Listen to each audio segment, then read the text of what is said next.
would say that the difference between the mind and the brain is where you process information and your choices. No, that's the mind. Oh God, I'm gonna start over.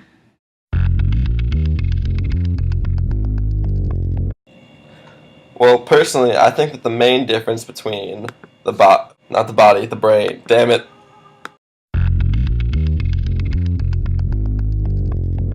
Makes me conscious. Life pondering questions right here.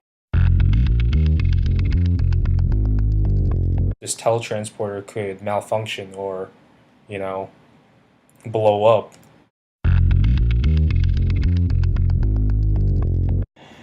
I would say that the main difference between the brain and the mind is that the brain is an actual physical entity. It's something you can see and monitor the behavior of through various scans.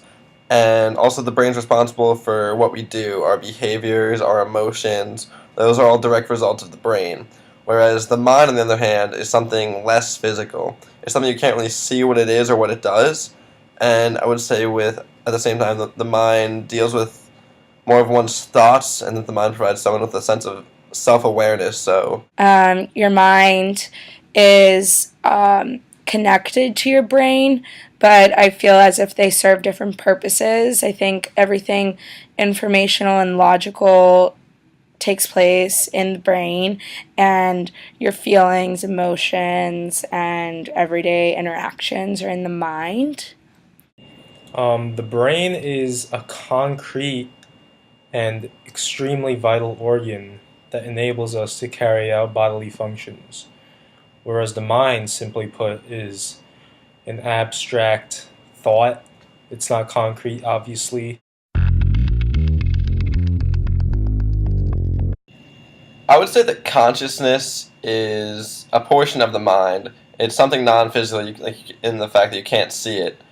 But consciousness is the portion of the mind that deals with self-awareness, and consciousness is what, as human beings, tells you that you are a living thing. Without consciousness, we just kind of be robots, in my opinion. But I know I'm a living, breathing thing because I'm aware of my surroundings because of my consciousness, and yeah, that.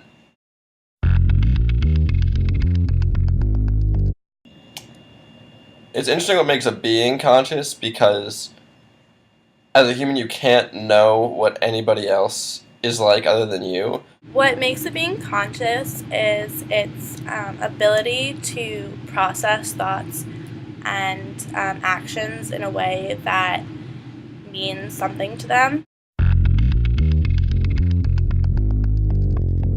I am conscious, and so are my friends, because we do have that relationship where we can relate to each other in an emotional way. So personally, I know that I'm conscious because I have my own inner thoughts and I know what my life is like.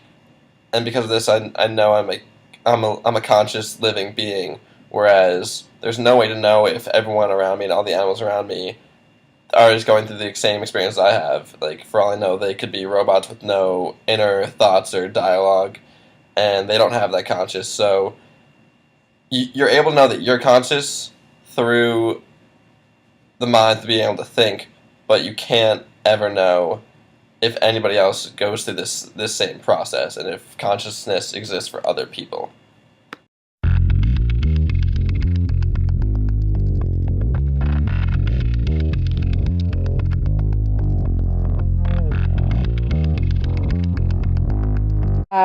I don't believe for this reason that a machine could one day have the capability of being conscious, because you have to be making, when you make your choices, you are weighing the options of how they're going to affect you emotionally, physically, etc.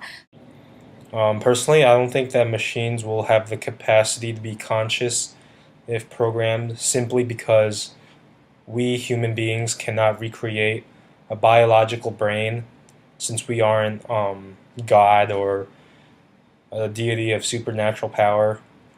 And in fact, computer programmed robots can only perform tasks that are computational, which require, systematical programming and just performing tasks that are laying out in some sort of organized fashion, which obviously doesn't grant them consciousness by any means.